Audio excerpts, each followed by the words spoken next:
So, the draft started Thursday night, and immediately we got to see some of the awesome stories. But I just want to take a second.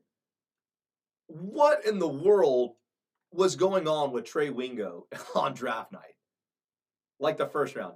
I don't know if any of you are watching, but my goodness, some of the stories, like I legitimately had to change the channel. And I don't have channels. I have I have channels because I have YouTube TV, but I had to click out of the app. I just I couldn't handle it. The guy would get picked.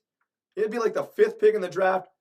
Well, when this guy was a kid, people don't know this. He would always start the story like that. You may not know this. Like, of course, I don't know these terrible stories about these tragic events that happen in these people's lives. I don't know all of them. And to be real honest, in some cases, I don't want to hear them. Okay? I'm not trying to be rude. I'm just saying if we're celebrating one of the biggest nights in your life, one of the most amazing accomplishments that you can achieve, and we're going to spend a solid 2 minutes, 3 minutes talking about how, maybe one of your siblings passed away at a really young age and how devastating it was. And I'm like, man, that is really heavy.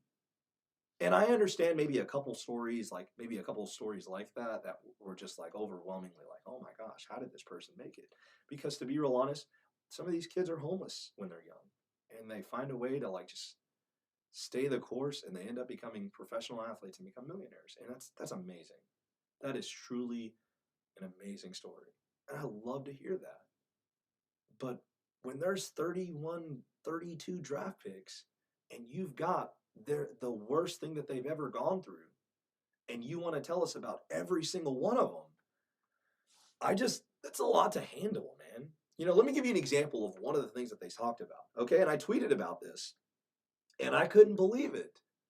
They gave a description of one of the draft picks donating bone marrow to one of his sisters, right? Doesn't sound too bad.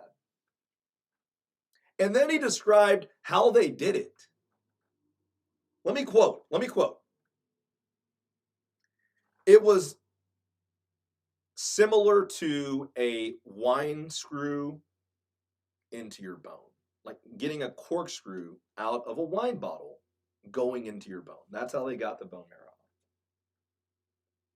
That description made me cringe so hard.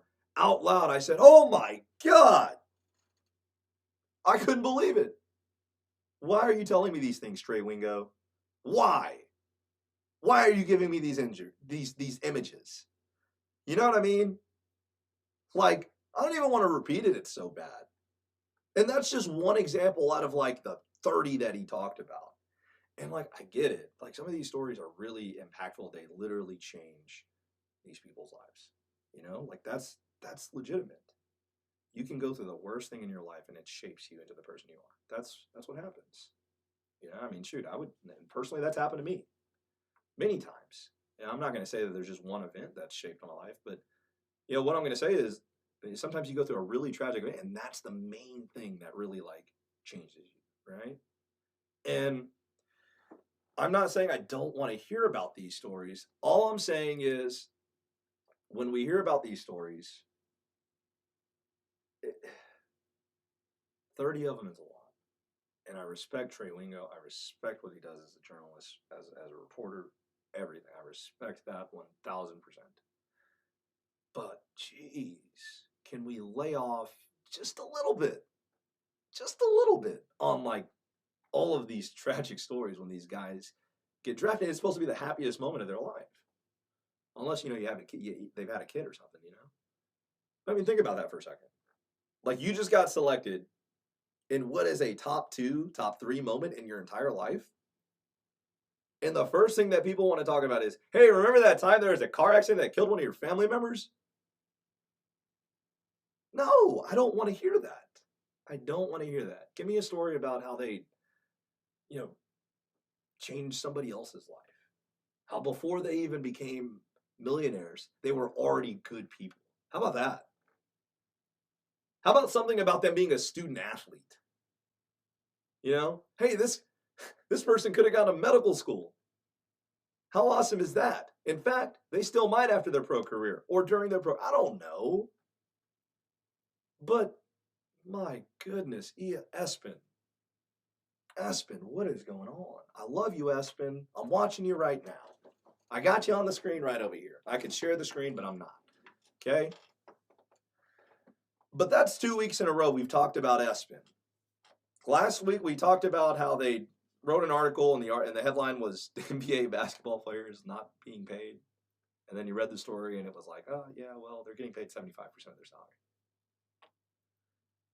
And then I guarantee you, with 100% of my mortgage, whatever you want, I guarantee you that Trey Wingo has told at least 7 sob stories since I've been on this podcast. All right. I don't know. Something about that just rubs me the wrong way in some cases. You know what I mean? Like I was on Twitter earlier and I saw this trend about how there's this channel that strictly is dedicated to showing you unfiltered interviews with like homeless people that have addictions, like people that have had tragic events and traumatic events happen, and they get them in front of a camera and they just talk. And like, okay. And so many people on Twitter were just like bashing them. They're like, they're taking advantage of the people that are being exploited already, and now he's making money off of them, or they're making money. I don't know. You know, I'm not saying that that's what it feels like. What I'm saying is like sometimes we don't need to know some of that stuff. You know, maybe it comes out later or something. I don't know. Maybe they tell people that are close to them. Maybe I'm weird for having stories that I don't like everybody, talking about on television. I don't know. Maybe that's just me. Maybe I'm old fashioned,